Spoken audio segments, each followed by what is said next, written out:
Back in May, viewers of the PBS show, Finding Your Roots, watched Roy Wood Jr. process anger, shame, pride and astonishment as host Henry Louis Gates Jr. documented the generations of slavery his forebears endured. Near the end, Wood said the flood of emotions left him with a single impulse. "I want to get out of here and just go home and hug my son," he told Gates. "That's really all I'm thinking about now. Just looking him in the eyes and reminding him, I promise you, you can be whatever you want to be." With Father's Day approaching, Wood agreed to share some further thoughts on the Finding Your Roots experience, and on where it might lead him next. The multi-talented comedian, writer and producer, who grew up in Birmingham and whose own father was a prominent radio broadcaster and journalist, spoke by phone as he went about his daily business in New York City, his young son Henry sometimes audible in the background. Among other things, the show turned up 1870 census records that described Woods' great-great-great-grandfather Samuel as having been born in Africa. Gates described such a discovery as extraordinarily rare. Samuel and other ancestors also had been listed in the property records of a Georgia slaveholder.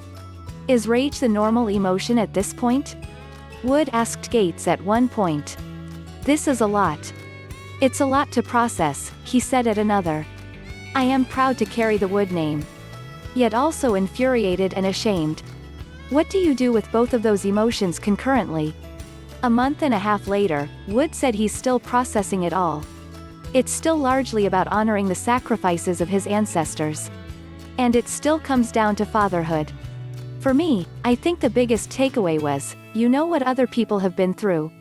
For me, it really was this thing of, you know your family has overcome a lot. Black people as a whole have overcome a lot," he said.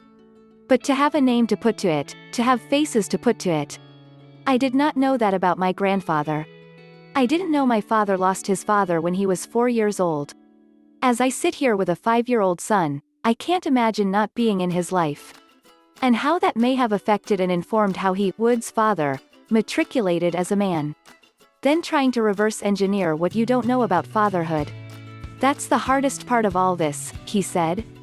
Wood recently moderated a panel discussion about fatherhood for fatherly.com. The panelists included former President Barack Obama. "The thing that I said to the president, and I really do believe this, is that parenting is an interesting occupation and that you don't really know whether you did it right until about 25 years later," Wood said.